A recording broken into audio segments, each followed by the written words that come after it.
E é isso aí, pessoal, a paz do Senhor, sou eu, presbítero Rogério Santos, em mais um vídeo para você. E lembrando que estamos na série Discipulado e agora com a lição de número 2, Conhecendo Deus.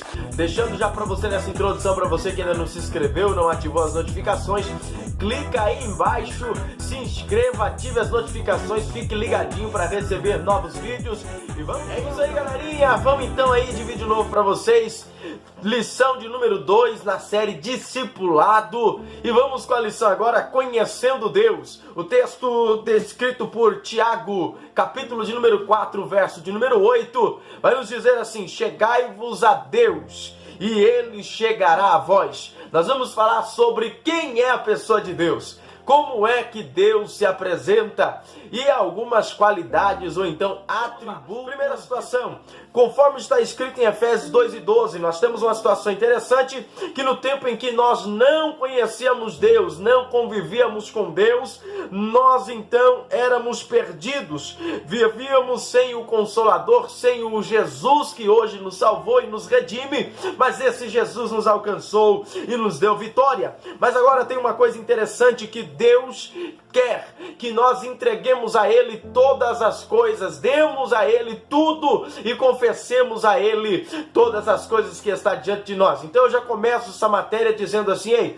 você diria alguma coisa para alguém que você não conhece? Você conversaria com alguém com você, ou melhor, conversaria com alguém que você não confia? Deus está querendo ter a sua confiança, a sua amizade, ser o teu amigo e dar confiança para você. Vamos adiante. Nós precisamos entender que às vezes nós temos vários conceitos e pensamentos sobre Deus. Ah, eu penso que Deus é assim. Ah, eu penso que Deus é daquele outro jeito. Eu penso que Deus seria daquela outra forma. Eu penso que Deus agiria daquele outro jeito. Mas nós temos duas coisas importantes, vamos lá. A primeira delas é o nosso pensamento sobre Deus, em toda certeza, é reconhecê-lo que Ele é grande e que Ele é poderoso. O segundo pensamento é que nós precisamos ter diante da palavra de Deus, a Bíblia Sagrada, qual é a personalidade, qual é a minha ideologia sobre Deus em respeito à Bíblia Sagrada. Vamos lá, primeiro ponto, nós precisamos conhecer Deus, até mesmo porque nós estudamos na lição anterior e dizemos que Deus se revela através da palavra, do cânon santo, da Bíblia. Lembrando que foi João Crisóstomo que deu esse nome por volta de 407 depois de Cristo. Ele surgiu aí e deu o nome Biblion para a Bíblia Sagrada. Então ele descreve a sua personalidade. Ele quem? Deus, na própria palavra dele. Então queremos conhecer Deus, queremos ter uma amizade com Deus, somente conforme Ele é e através dos seus feitos na Bíblia Sagrada. Vamos lá, é um nome que revela aos homens a qualidade do Criador. Além disso, é uma maneira de se responder quem é o Todo-Poderoso. Na Bíblia Sagrada nós vemos e entendemos Deus se manifestando de várias formas, de vários jeitos. E na Bíblia Ele revela alguns nomes que os escritores, aqueles que escreveram a Bíblia, relataram ser o nome de Deus. E entre eles nós temos que entender outra coisa, que o nome de Deus tem algumas coisas que precisamos fazer para reconhecer o nome dele, e algumas coisas que o nome dele é acima, ou melhor, diante de todas as coisas. Vamos lá, vamos entender a primeira coisa que o nome de Deus precisa ser. O nome de Deus precisa ser invocado na adoração. Gênesis 12:8, quando Abrão sai da terra que Deus lhe mandara, do meio da parentela, e vai em direção à terra da qual Deus lhe prometeu, ele chegando lá, monta um altar e adora a Deus naquele lugar, reconhecendo que aquele lugar pertence a Deus. O próximo ponto é: o seu nome deve ser temido. Deuteronômio capítulo 28, verso de número 58. Temer o nome de Deus, por quê? Porque Ele tem todo o poder e soberania. Próximo ponto é: o seu nome deve ser louvado. 2 Samuel capítulo 22, verso de número 50, vai nos dizer que o nome de Deus precisa ser louvado. Então louvemos ao nome do Senhor. O seu nome deve ser glorificado. Salmo de número 80, 86, verso de número 9. Glorificado seja o nome do Senhor. Nós precisamos adorá-lo. O seu nome não pode ser tomado em vão. Gênesis capítulo 20, verso 7. Não tomarás o nome do Senhor teu Deus em vão. Isso aqui é conhecer Deus, gente. Nós estamos vendo algumas coisas que o nome do Senhor precisa, ou melhor, é diante de toda a geração da terra. Uma outra questão importante é que o nome do Senhor não pode ser profanado e nem blasfemado. Ou seja, nós não podemos profanar o nome do Senhor e nem blasfemar o nome do Senhor. O 9 de Gênesis vai dizer a história de Ló, que Ló foi para Sodoma e Gomorra, e vivendo lá, o povo de Sodoma e Gomorra profanava o nome de Deus. Eles zombavam do nome de Deus. Eles escarneciam do nome de Deus. E por causa disso, a cidade de Sodoma e Gomorra, as cidades impertinentes de Sodoma e Gomorra foram destruídas a fogo. O outro ponto, olha só, não pode ser blasfemado, leia Levítico 18, 21 e capítulo 24 e verso 16. O nome do Senhor deve ser santificado e bendito. Leia Mateus 6 e 9. Nós precisamos sempre levar ou elevar a santidade de Deus nas nossas vidas. O outro ponto interessante, na Bíblia, os nomes mais comuns do nosso Senhor Deus é o próprio Deus, a palavra Deus. O nome Deus explica sobre o poder criacional de Deus. Ou seja, Gênesis 1 e 1, no princípio criou Deus os céus e a terra. Então a palavra Deus define o poder criacional do Senhor nosso Deus, e isso define ele como o Senhor que cria todas as coisas. Do Pará, né? Criar de onde não existe, formar de onde não tem, aquela coisa toda e tal, isso fica para outra aula. Vamos adiante. A coisa que aparece sobre o nome de Deus na Bíblia é o Senhor ou Jeová. Como que esses dois nomes se apresentam na Bíblia? Esses dois nomes se apresentam na característica de Deus se relacionando com os homens para ajudá-los, livrá-los do perigo e salvá-los da perdição eterna. Isso tudo porque nós precisamos entender que o vocábulo, nas suas combinações como Altíssimo, Suficiente, Eterno, Deus conosco, revela as qualidades do Senhor e mostra a maneira que Ele quer agir ou interagir com os homens, entendeu? Vamos adiante? Deus então, o Senhor Jeová, Ele é o Deus que quer interagir com você. Vou repetir isso aqui para você olhar esse vídeo e comentar um amém, um glória a Deus gostoso aí junto com a gente. O Senhor ou Jeová é o Deus que quer interagir com você. Por isso que entra Jeová Jireh, Jeová Rafá, Jeová Nishi, Jeová Shalom, Jeová Kalopsiken, Jeová Goen, Jeová Jireh. É por isso que esse Deus é tão tremendo que Ele te cura, Ele te sara, Ele te governa. Jeová da bandeira, Jeová das nações, Jeová poderoso. Ele é o Deus que tem todo o poder e quer interagir com a tua vida, amigo. Vamos lá. O Senhor, no sentido de governo e dominador, é aquele que exige o serviço e lealdade do seu povo. A palavra Senhor, Ele tem o governo, Ele tem o poder, Ele tem a autoridade. É por isso que Ele vai dizer assim: se meu povo, que se chama pelo meu nome, se humilhar e orar e se converter dos seus maus caminhos, eu ouvirei do céu, virei e sararei. Também Pai, isso simbolizando que o poder criacional de Deus, lá atrás, Deus, no princípio criou Deus, é também o poder de Pai. O que é isso? O cuidado, o zelo. A Bíblia nos diz que Ele pode sustentar os oceanos na concha de sua mão. A Bíblia diz que a mão do Senhor não está encolhida para que não possa abençoar, e nem o seu ouvido é gravado para que não possa ouvir. Vamos ver os atributos divinos. Qual é o atributo? Qual é o caráter? Qual é a forma que Deus se manifesta? Vamos lá? Vem comigo, não sai do vídeo. Antes aí, se inscreva, deixa o seu like, deixa o seu comentário, a sua opinião sobre o vídeo. Deixa também o seu comentário teológico, acrescentando esse vídeo, aí nos dando mais um conteúdo para que as pessoas que ao verem esse vídeo sejam abençoados, agraciados de Deus. É a soberania. Um dos primeiros atributos de Deus é a soberania. O que é ser soberano? Significa que Deus é o chefe maioral ou supremo no universo em que está a terra. Só há um dirigente, o Todo-Poderoso.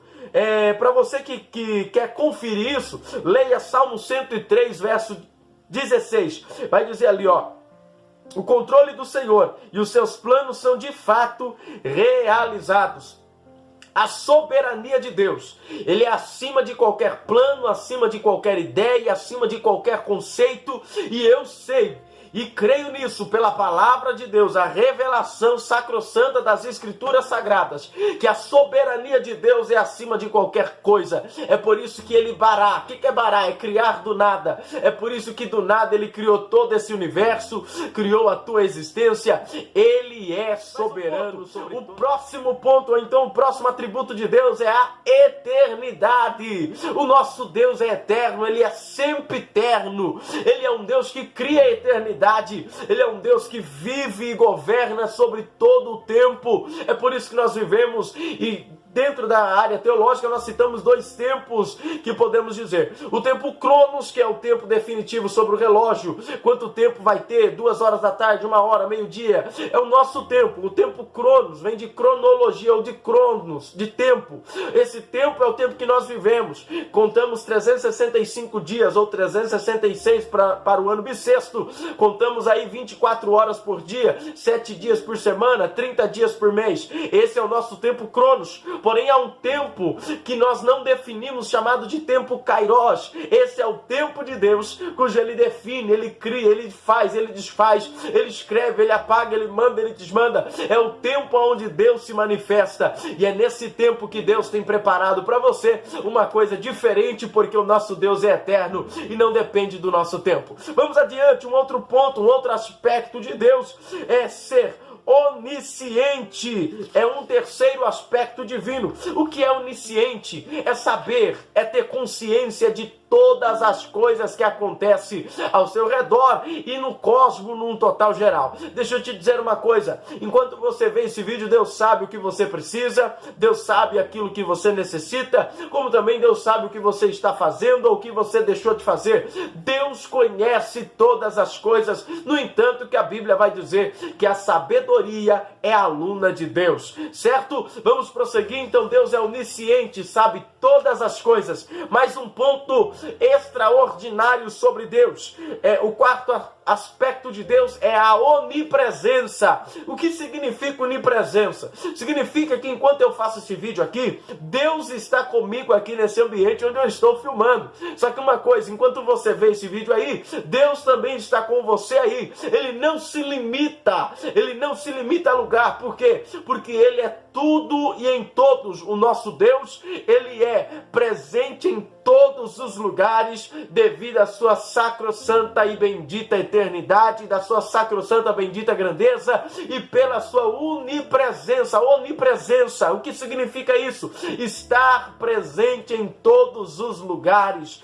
Aleluia, glorificado seja o nome do Senhor. Esse nosso Deus é tremendo demais e Ele está aí junto de você nesse instante. O próximo ponto importante sobre aprendermos sobre Deus, irmão, eu estou dizendo assim para você dar um glória a Deus enquanto vê esse vídeo. Vamos lá, mais um ponto sobre Deus é a sua onipotência. O que significa isso? O nosso Deus tem força para tudo, o nosso Deus pode tudo, Ele tem o poder para todas as coisas. Olhe bem, o poder de Deus não está simplesmente relacionado a coisas pequenas que nós podemos fazer. No exemplo, quando Sarai foi ouvir a promessa de Deus sobre ter Isaac, o seu filho, ela riu-se e ficou perturbada em seu coração e disse: isso é impossível, já sou velha, passou o tempo. Aí Deus pergunta para ela: porventura, há alguma coisa impossível para Deus? Lucas 1:39 vai dizer: para Deus nada é impossível. Então o nosso Deus, Ele tem a onipotência, o poder está na mão dEle, e enquanto você vê isso aqui, Deus pode fazer um milagre na tua vida, porque todo o poder está na mão dEle. Vamos adiante, vem comigo, fica ligadinho, não sai do vídeo não, vamos lá. Uma outra coisa que nós podemos entender sobre Deus é que nosso Deus, Ele não muda, Ele é imutável. O nosso Deus não sofre variações, não sofre sombras de variações. O texto bíblico nos diz assim: Ele é um Deus que não pode ser mudado. O aspecto dele é que Ele é justo e é verdadeiro. Isso aí é uma pessoa que não muda. Se de manhã Ele é Deus, à tarde Ele continua sendo Deus. Se no período da noite Ele é Deus, na manhã ele vai continuar sendo Deus. Se no período da madrugada ele é Deus, na manhã que amanhece ele também é Deus. Então o nosso Deus, ele é imutável. Deixa eu te dizer, Deus é imutável e ele continua sendo Deus, mesmo quando nós ainda pensamos que ele não é Deus. Ele continua sendo Deus diante de todas as coisas. Vamos lá, próximo aspecto de Deus. Uma coisa importante, que é a sua retidão. Irmão, vem cá. Eu estava analisando uma coisa sobre a nossa justiça brasileira e já quero citar o outro aspecto de Deus, que o primeiro aspecto é a retidão e o segundo é a justiça. Quando nós falamos sobre retidão e justiça, eu me lembrei de olhar no nosso Senado a estátua da justiça brasileira. É uma mulher com uma espada na mão, uma balança na outra e com seus olhos vendados. Que significa, a justiça será feita seja indiferente para quem for. O peso é aquilo que você põe na balança.